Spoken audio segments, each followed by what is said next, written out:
My name is Tyler Sautter, and I was in the United States Army. And my veteran story that I would like to share begins on my first deployment to southern Baghdad.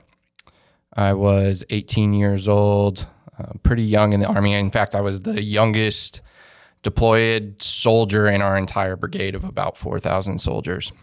My position, I was a UAV, unmanned aerial vehicle pilot, flying the RQ-7 Bravo Shadow, which is an intelligence, surveillance, and reconnaissance aircraft.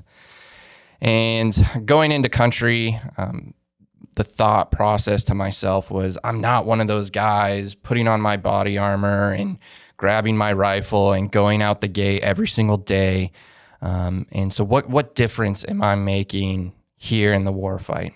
And that mindset changed about 2 weeks into my deployment. The way we ran our operation was we had a three-person crew.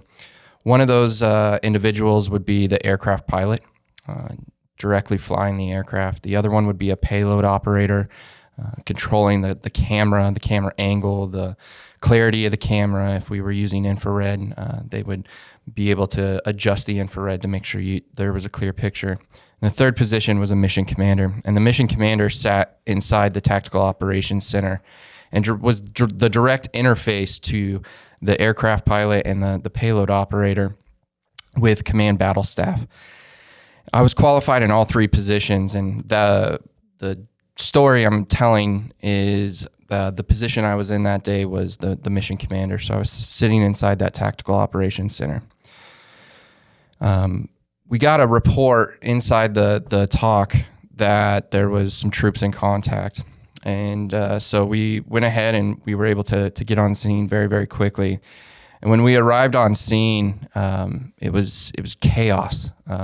There was a dismounted patrol that we had walking through a district, and unfortunately, a suicide bomber had detonated that day, and a few of our individuals were killed in action. And for me, that was the first time I've ever witnessed something like that, witnessing the chaos, not only what I'm seeing through our video feed, but witnessing in the command staff and in this tactical operations center.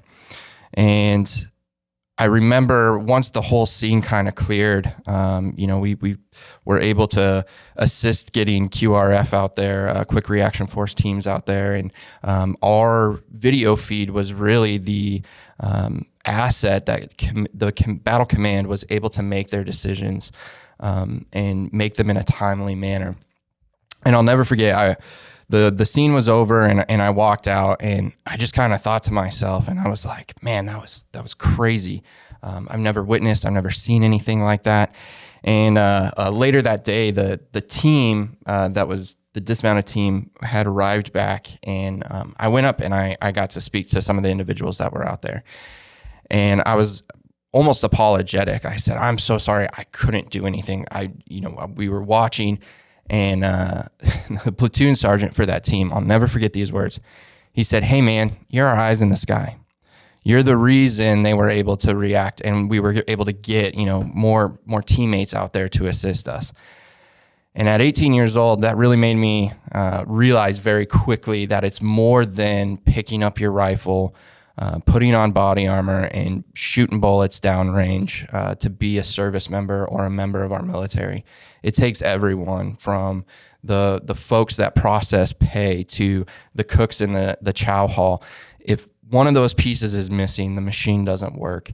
And so it really gave me that self-affirmation that what I was doing in the military was the right thing, and that I should be proud of it and not hide behind it and not think that my job was less than somebody else's for what I chose to do and be an expert in. And so that's the story that really kind of hits home and hits the heart. There's a few people that know that, and this is really the first time I've ever shared that story publicly.